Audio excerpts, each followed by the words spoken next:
अत श्री बृहस्पतिवार व्रत कथा। भारतवर्ष में एक राजा राज्य करता था। वह बड़ा ही प्रतापी और दानी था। वह नित्य गरीबों और ब्राह्मणों की सहायता किया करता था। यह बात उसकी रानी को अच्छी नहीं लगती थी। वह न ही गरीबों को दान देती, न ही भगवान का पूजन करती थी और राजा को भी दान देने से मना किया करती थी। एक दिन राजा शिकार खेलने वन को गए हुए थे तो रानी महल में अकेली थी। उसी समय बृहस्पति देव साधु के वेश में राजा के महल में भिक्षा के लिए गए और भिक्षा मांगी। रानी ने भिक्षा देने से इनकार किया और कहा, हे साधु महाराज, मैं तो दान देने से तंग आ गई हूँ। मेरा पति सारा धन लुटाता रहता है। मेरी इच्छा है कि हमारा धन नष्ट हो जाए, फिर न रहेगा बांस और न बजेगी बांसुरी। साधु ने कहा, देवी तुम तो बड़ी अजीब हो। धन संतान तो सभी चाहते हैं, पुत्र और लक्ष्मी तो पापी घर भी होने चाहिए। यदि तुम्हारे पास अधिक धन है तो भूखों को भोजन दो, प्यासियों के लिए प्याऊ बनवाओ, मुसाफिरों के लिए धर्मशालाएं खुलवाओ। जो निर्धन अपनी कुंवारी कन्याओं का विवाह नहीं करवा सकते उनका विवाह करा दो। ऐसे और कई काम है जिनके करने से तुम्हारा यश लोक परलोक में फैलेगा। परंतु रानी पर उपदेश का कोई प्रभाव न पड़ा। वह बोली, महाराज आप मुझे कुछ न समझाएं, मैं ऐसा धन नहीं चाहती जो हर जगह बांटती फिरूं। साधु ने उत्तर दिया, यदि तुम्हारी ऐसी इच्छा है तो तथास्तु। तुम ऐसा करना कि बृहस्पतिवार को घर लीपकर पीली मिट्टी से अपना सिर धोकर स्नान करना, बट्टी चढ़ाकर कपड़े धोना। ऐसा करने से आपका सारा धन नष्ट हो जाएगा। इतना कहकर वह साधु महाराज वहाँ से आलोप हो गए। जैसे वह साधु कहकर गया था, रानी ने वैसा ही किया। 6 बृहस्पतिवार की बीते थे कि उसका समस्त धन नष्ट हो गया और भोजन के लिए दोनों तरसने लगे, सांसारिक भोगों से दुखी रहने लगे। तब वह राजा रानी से कहने लगा कि तुम यहाँ पर रहो, मैं दूसरे देश में जाऊँ, क्योंकि यहाँ पर मुझे सभी मनुष्य जानते हैं, इसलिए कोई कार्य भी नहीं कर सकता। देश चोरी परदेश भी बराबर है। ऐसा कहकर राजा प्रदेश चला गया। वहाँ जंगल को जाता और लकड़ी काट कर लाता और शहर में बेचता। इस तरह जीवन व्यतीत करने लगा। एक दिन दुखी होकर जंगल में एक पेड़ के नीचे आसन जमाकर बैठ गया। वह अपनी दशा को याद करके व्याकुल होने लगा। बृहस्पतिवार का दिन था। एकाएक उसने देखा कि निर्जन वन में एक साधु प्रकट हुआ। वह साधु वेश में स्वयं बृहस्पति देवता थे। लकड़हारे के सामने आकर बोले, हे लकड़हारे, इस सुनसान जंगल में तू चिंता मग्न क्यों बैठा है? लकड़हारे ने दोनों हाथ जोड़कर प्रणाम किया और उत्तर दिया, महात्मा जी आप सब कुछ जानते हैं, मैं क्या कहूँ। यह कहकर रोने लगा और साधु को आत्मकथा सुनाई। महात्मा जी ने कहा, तुम्हारी स्त्री ने बृहस्पति के दिन वीर भगवान का निरादर किया है, जिसके कारण रुष्ट होकर तुम्हारी यह दशा कर दी। अब तुम चिंता को दूर करके मेरे कहने पर चलो तो तुम्हारे सब कष्ट दूर हो जाएंगे और भगवान पहले से भी अधिक संपत्ति देंगे। तुम बृहस्पति के दिन कथा किया करो, 2 पैसे के चने मुनक्का मंगवाकर उसका प्रसाद बनाओ और शुद्ध जल से लोटे में शक्कर मिलाकर अमृत तैयार करो। कथा के पश्चात अपने सारे परिवार और सुनने वाले प्रेमियों में अमृत व प्रसाद बांटकर आप भी ग्रहण किया करो। ऐसा करने से भगवान तुम्हारी सभी कामनाएं पूरी करेंगे। साधु के ऐसे वचन सुनकर लकड़हारा बोला, हे प्रभु, मुझे लकड़ी बेचकर इतना पैसा नहीं मिलता जिससे भोजन करने के उपरांत कुछ बचा सकूं। मैंने रात्रि में अपनी स्त्री को व्याकुल देखा है। मेरे पास कुछ भी नहीं है जिससे उसकी खबर मंगा सकूं। साधु ने कहा, हे लकड़हारे, तुम किसी भी बात की चिंता मत करो। बृहस्पति के दिन तुम रोजाना की तरह लकड़ियाँ लेकर शहर को जाओ। तुमको रोज से दुगुना धन प्राप्त होगा, जिससे तुम भली भांति भोजन कर लोगे तथा बृहस्पति देव की पूजा का सामान भी आ जाएगा। इतना कहकर साधु अंतर्ध्यान हो गए। धीरे धीरे समय में व्यतीत होने पर फिर वही बृहस्पतिवार का दिन आया। लकड़हारा जंगल से लकड़ी काटकर किसी भी शहर में बेचने गया। उसे उस दिन और दिन से अधिक पैसा मिला। राजा ने चना गुड़ आदि लाकर गुरुवार का व्रत किया। उस दिन के उसके सभी क्लेश दूर हुए। परंतु जब दोबारा गुरुवार का दिन आया तो बृहस्पतिवार का व्रत करना भूल गया। इस कारण बृहस्पति भगवान नाराज हो गए। उस दिन से उस नगर के राजा ने विशाल यज्ञ का आयोजन किया तथा शहर में यह घोषणा करा दी कि कोई भी मनुष्य अपने घर में भोजन न बनावे न आग जलावे। समस्त जनता मेरे यहाँ भोजन करने आवे। इस आज्ञा को जो नहीं मानेगा उसके लिए फांसी की सजा दी जाएगी। इस तरह घोषणा संपूर्ण नगर में करवा दी गई। राजा की आज्ञा अनुसार शहर के सभी लोग भोजन करने गए, लेकिन लकड़हारा कुछ देर से पहुंचा, इसलिए राजा उसको अपने साथ घर लिवा ले गए और ले जाकर भोजन करा रहे थे तो रानी की दृष्टि उस खूंटी पर पड़ी जिस पर उसका हार लटका हुआ नहीं था। वह वहाँ पर दिखाई न दिया। रानी ने निश्चय किया कि मेरा हार इसी मनुष्य ने चुरा लिया है। उसी समय पुलिस को बुलवाकर उसको जेल खाने में डलवा दिया।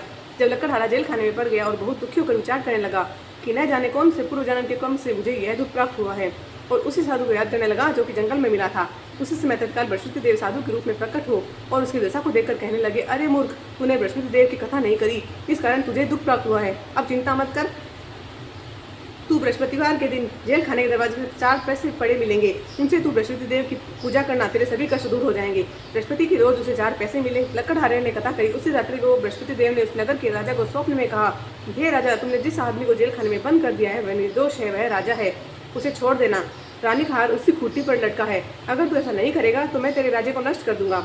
इस तरह रात्रि के स्वप्न को देखकर राजा प्रातःकाल उठा और खूंटी पर हार देखकर लकड़हारे को बुलाकर क्षमा मांगी तथा लकड़हारे को योग्य चंद्र वस्त्र और आभूषण देकर विदा किया तथा बृहस्पति देव के अनुसार लकड़हारा अपने नगर को चल दिया।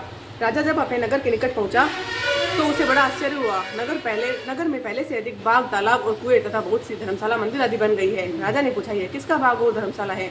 तब नगर के सब लोग कहने लगे, यह सब रानी और बांदी के हैं। तो राजा को आश्चर्य हुआ और गुस्सा भी आया।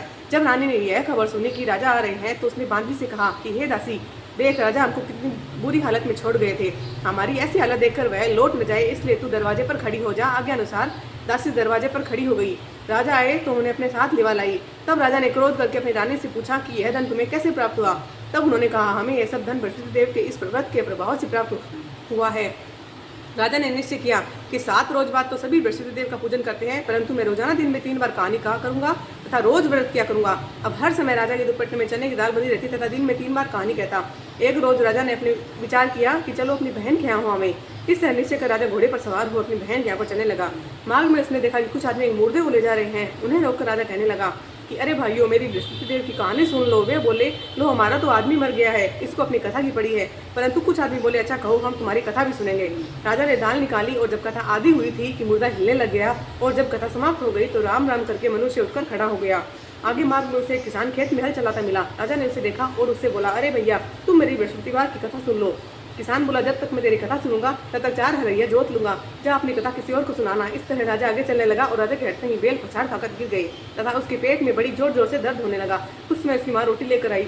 उसने जब यह हाल देखा तो अपने पुत्र से पूछा और बेटे ने सभी हाल कह दिया। तो बुढ़िया दौड़ी दौड़ी उस घुड़सवार के पास गई और उससे बोली कि मैं तेरी कथा सुनूंगी, तू अपनी कथा मेरे खेत पर ही चलकर कहना।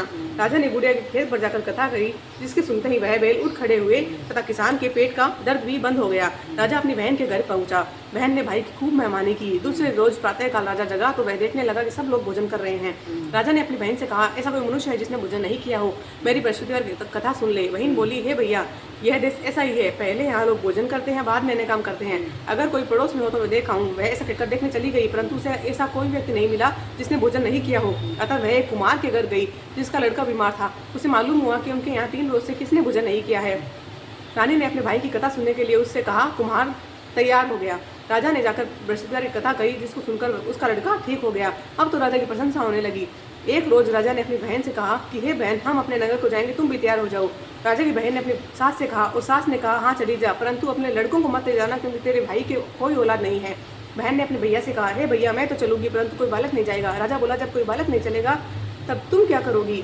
बड़े दुखी मन से राजा अपने नगर को लौट आया। राजा ने अपनी रानी से कहा, हम निर्वंशी राजा है, हमारा मुँह देखने का धर्म नहीं है और कुछ भोजन आदि भी नहीं किया।